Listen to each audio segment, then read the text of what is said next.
Sir, కొన్ని రాశులకి ఏలినాటి శని, అష్టామ శని, అర్ధాష్టమ శని అంటారు. సో వీళ్ళకి అసలు ఈ శని ప్రభావం ఎలా ఉండబోతుంది? ఇప్పుడు మనకు అర్ధాష్టమ శని అనేది కూడా ధనుసు రాశి వారికి ఉంది. అష్టమ శని సింహరాశి వారికి ఉంది. ఏలినాటి శని చూస్తే కుంభరాశి, మీనరాశి, మేషరాశి వారికి ఉంది.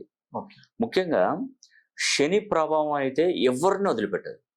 నువ్వు ఎక్కడ దాక్కున్నా నిన్ను గుంజుకొని వచ్చి నీ మీద శని ప్రభావం ఖచ్చితంగా ఉంటది.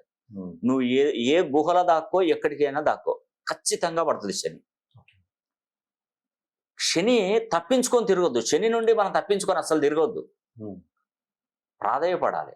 ఒక శత్రువు ఉన్నాడు, శత్రువుకు రోజుకు ఒకసారి నమస్తే పెట్టు. నాలుగో రోజు ఒక రోజు పెట్టాడు, రెండో రోజు పెట్టాడు, మూడో రోజు పెట్టాడు, నాలుగో రోజు ఖచ్చితంగా నమస్తేకు ప్రతి సంస్కారంగా నమస్తే అయితే పెడతాడు. ఎందుకంటే ఎంత శత్రువునైనా కూడా మిత్రుడిగా చేసుకోవచ్చు. అది మనకుంది, ఆ టాలెంట్ మన మనుషులలో ఉంది. ఎంతటి వాడినైనా లొంగ తీసుకుంటారు మనుషులు. అలా శనిని కూడా ప్రసన్నం చేసుకోవాలి, ప్రాధేయపడాలి. ఖచ్చితంగా నీ వైపు వస్తాడు. అందుకే నేను చెప్తున్నాను, శని ఎప్పుడైనా కూడా తన సొంత ఇంట్లో ఉన్నప్పుడు మాత్రమే తను మన మాట వింటాడు. వేరే కాడికి వెళ్ళినప్పుడు, వేరే ఆఫీస్కి వెళ్ళినప్పుడు ఎలా ఉంటుంది, ఇంటికి వస్తే ఎలా ఉంటుంది. శని ఇంట్లో ఉన్నప్పుడు మనం అడిగితే ఒప్పుకుంటాడు. కానీ శని ఆఫీస్లో చెప్తే లేదు లేదు, ధర్మం ధర్మే, న్యాయం న్యాయమే అంటాడు. ఏది పట్టించుకోడు. ఆ సొంత ఇంట్లో కుంభరాశి అండ్ మకర రాశి. ఇప్పుడు ప్రజెంట్ ఏంటంటే 8వ తారీఖున, జూలై 8వ తారీఖున శని కుంభరాశిలోకి వచ్చాడు. అప్పుడు శని హోమం చేయించుకోవడానికి వీళ్ళ అవకాశం ఉంటుంది. ఎవరికి? కుంభరాశి వారికి, మీనరాశి వారికి, మేషరాశి వారికి, మనకి సింహరాశి వారికి, ధనుసు రాశి వారికి.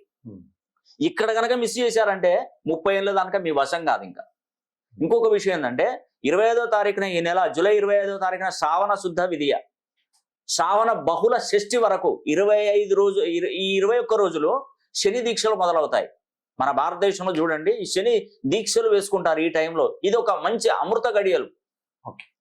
ఈ టైంలో కనుక మనం శని హోమం జరిపించుకుంటే అస్సలు మామూలుగా ఉండదండి. ఇది 30 ఏళ్ళకు ఒకసారి జరుగుతుంది. ఇది ఈ నెల 9వ తారీఖున, ఆగస్టు 9వ తారీఖున, 9వ తారీఖు ఆగస్టున నేను శని హోమం జరిపిస్తున్నాను. మీరు రానవసరం లేదు, పేరు గోత్రనామాలు పంపించండి, శని హోమం జరిపిస్తాను చతుర్ముఖ దిగ్బంధనంతో. శని హోమం జరిపించి మీకు తప్పకుండా శని అనుగ్రహం పొందే విధంగా మీకు ఖచ్చితంగా ఒక శని కంకణాన్ని ఇస్తాను మీకు. ఇంతకంటే ముందు నేను ఏం చేస్తాను అంటే, భారతదేశంలో ఉన్నటువంటి శని ఆలయాలు చుట్టూ వస్తాను, శని కంకణాలు పూజిస్తాను, మీకు అందిస్తాను. ఖచ్చితంగా చెప్తున్నాను. మనం ఎప్పుడైనా గుర్తుపెట్టుకోండి, ముళ్ళును ముళ్ళుతోనే, వజ్రాన్ని వజ్రంతోనే, శని హోమం ద్వారానే ప్రసన్నం చేసుకోవాలి. ఖచ్చితంగా మీరు ఈ యొక్క శని హోమం చేయించుకొని అదృష్టవంతులు కావాలని కూడా మనస్ఫూర్తిగా